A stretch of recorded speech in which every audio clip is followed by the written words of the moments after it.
Frank Boyer was a maths teacher, but he lost his job. He's no longer allowed to drive a car, and he also has problems concentrating. These are all consequences of a brain tumor.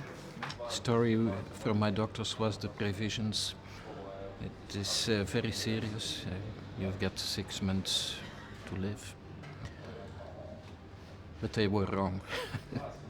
So 13 years later, I'm here drinking my coffee. There's a 98% mortality rate for this kind of tumor, but Frank's defying the odds. He's on a cocktail of drugs, prescribed by his doctor.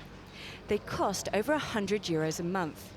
On the net, pharmaceutical companies try to sell something, and I do not trust them. It must be the correct dose, it must be the correct quality, because otherwise you die. Frank runs a patient support group and lobbies against cheap, fake medicines.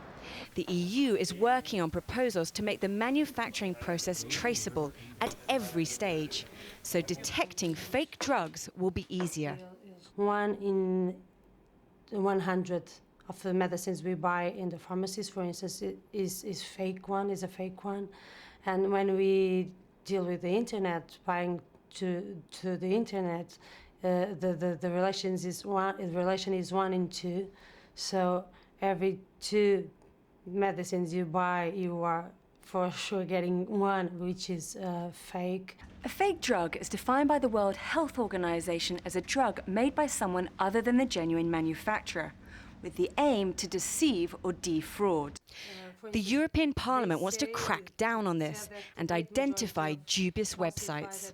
Through lists of accredited e-pharmacies that people will know that they can buy there because that they can be confident on the products which are sold there.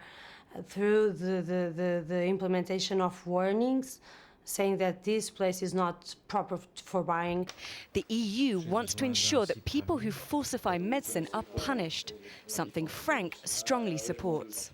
If you have a deadly disease such as I have got one, and you are not treated properly, you will certainly die. So I have only one word for fake medicines: it's murder. While Frank knows the risks, many of his fellow Europeans are not so aware. 1 in 5 admits buying prescription-only medicines without a prescription. Nicola Fell, EU TV, for CNN Worldview. We tend to think of fake drugs as lifestyle recreational drugs, but what we're talking about here are medicines, antihistamines, anti-malaria, painkillers. If 1 in 2 drugs bought on the internet are fake, and it's thought 1% in pharmacies could be fake, it really makes you think twice. And of course for Frank, taking counterfeit medicine would be deadly.